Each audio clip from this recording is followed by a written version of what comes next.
Hello everyone, welcome to Make Gaming Easy. Today in this video, I'm going to show you how to clear cache of Eagle Simulator. So without any further ado, let's get started.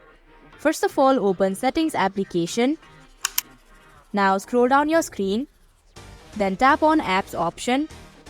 Here click on Manage Apps. In the search bar, type in Eagle Simulator. Click on the Storage option. And here you can see an eraser icon in the bottom section of your screen. Tap on it. Tap on Clear Cache option. And if you're sure, click on the OK button. So that is how you can clear cache of Eagle Simulator. Thank you for watching Make Gaming Easy. I hope this video was helpful to you. If it was, hit the like button and comment down if you have any questions or feedback.